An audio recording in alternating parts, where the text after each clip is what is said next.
I am reading the most awesome book. It's called The Slightest Edge, and it has so many tips that I was already doing. I was like, oh my God, I got to share this with people. So, link in description below, you got to check it out. And in today's video, I'm going to talk about not living in victim mentality, why victims can be so mean, and more. I'll see you inside.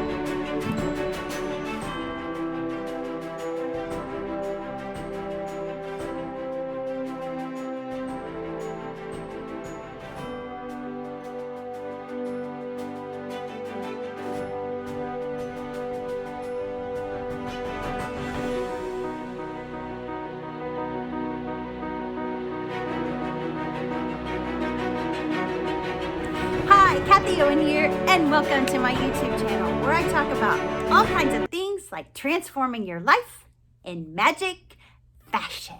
Today, I'm going to talk to you about victim mentality and how to rise above it.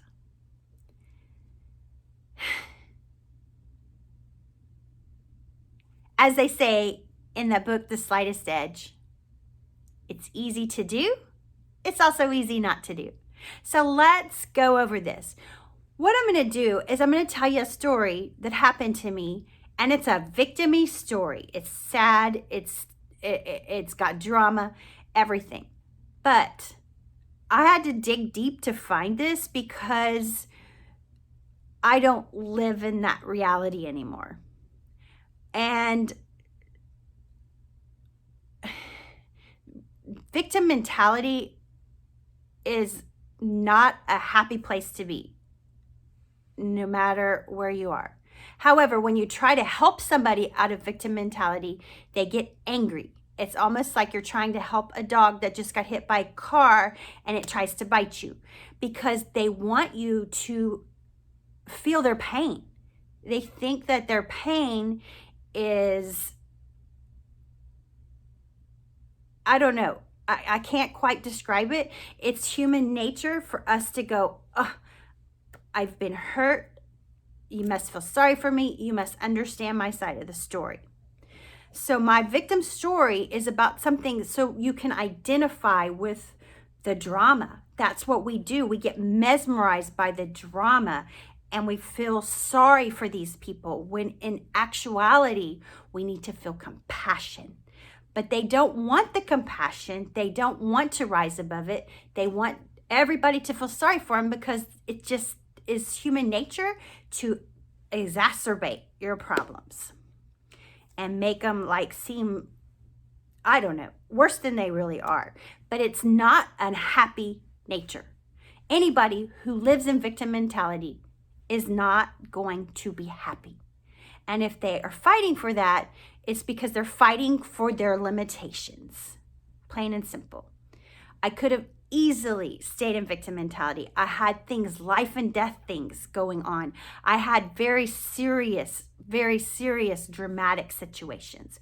So to draw you in, to understand a little bit of my drama, I'm going to tell you a situation that happened where I was a big time victim. And this isn't even as bad as it got. So my youngest son was in the car, and I was taking him to school on my last day of visitation. He had been with me for several days. And I go to get him out of the car. He's 9 years old, 3rd grade. I go to get him out of the car, and I say, he's crying. And I'm like, what in the hell is wrong? We always had a great weekend. What happened on the way to school? Nothing. I don't know. I didn't really understand what was going on. He proceeds to tell me this in these words. I have to tell you, I love Janica more than I love you. That's his stepmom. I have to tell you, I love her more than I love you. What the flip? Who even thinks like that at 9 years old? And you could tell he was troubled that he had to tell me that because he knew it was going to hurt me. Yeah, it hurt. It hurt like a mother humper.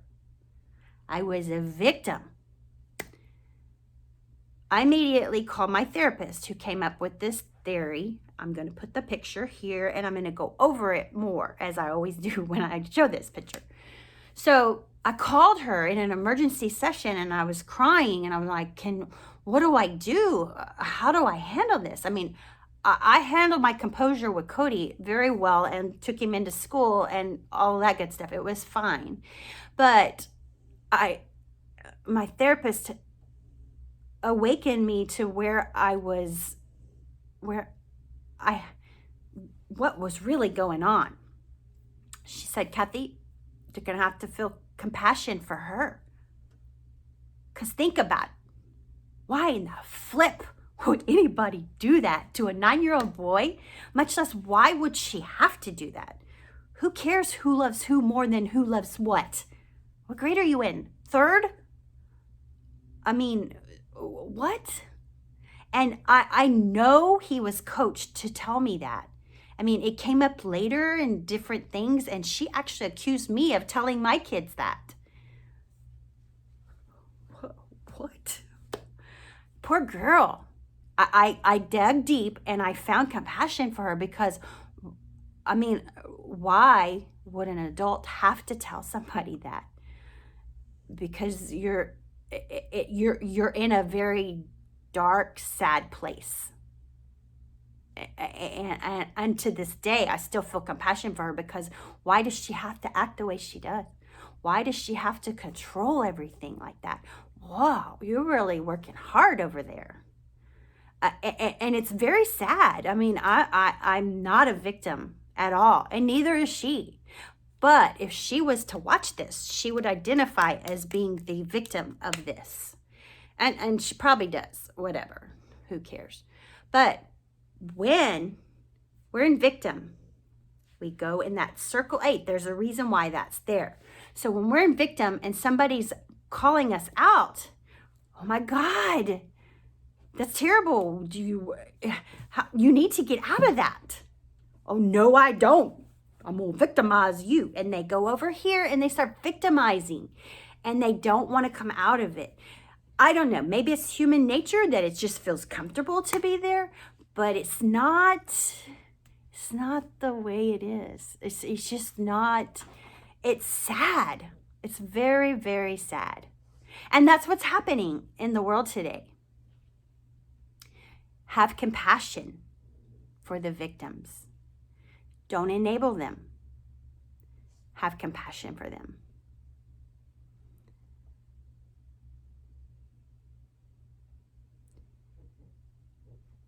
Compassion is different from sympathy. When you were a kid, did you ever fall down, cut your knee open, blood everywhere? Your mom comes in, nurses the wound, puts a bandage on it. That is compassion. Your dad comes home later, goes, what happened? I fell on the ground and scratched my knee on the sidewalk. And your dad says, that dang sidewalk. How dare it jump up and scratch you like that? That is sympathy. That's just it. And if you don't give a victim sympathy and join them in their sadness, they will lash out at you. Just what's going to happen. So on Facebook, I have this friend of mine who posted something, and she does this quite often. She's very distraught because her daughter can't go to school and be with her friends. So she posted something about having to describe to her young daughter in grade school about how people can go protest and be around others in crowds, but she can't go to school and be with her friends. And she's got a legitimate gripe, not gonna lie. But she had another friend, because she's really popular, she had another friend come on there and say, well, we need to, how dare you feel bad about your daughter not being able to go to school when I'm dealing with the race issue and I've got this and this and this going on because of my race. And both of them had valid arguments. I am not going to lie. I felt compassionate for both of them. But the one with the race went and called out the other one because her problems were worse. And it was really sad because I'm like, oh, wait a minute. She never said anything about race. She actually called her a racist because she was sad because her daughter couldn't go be with her friends. I don't know. Maybe she took it that she was like going, protests were wrong. I don't know, but it doesn't really matter. What matters is look at this like this. Whose problem was worse? And what I'm going to validate mine, and I'm going to victimize you. That little eagle. And then it sent her back into victim. And then she's going to victimize that one by calling her out. And then and it's a never ending cycle. Unless you get to victor at the top of the charts. And how do you do that? You have compassion. You have compassion. First of all, you don't complain. You don't even go there and put that stuff on your page. Don't go look at it. It takes discipline not to do that. I get it. But that's the slightest edge right there. But it also takes an understanding that people need to feel their pain. Don't justify yours, don't justify theirs.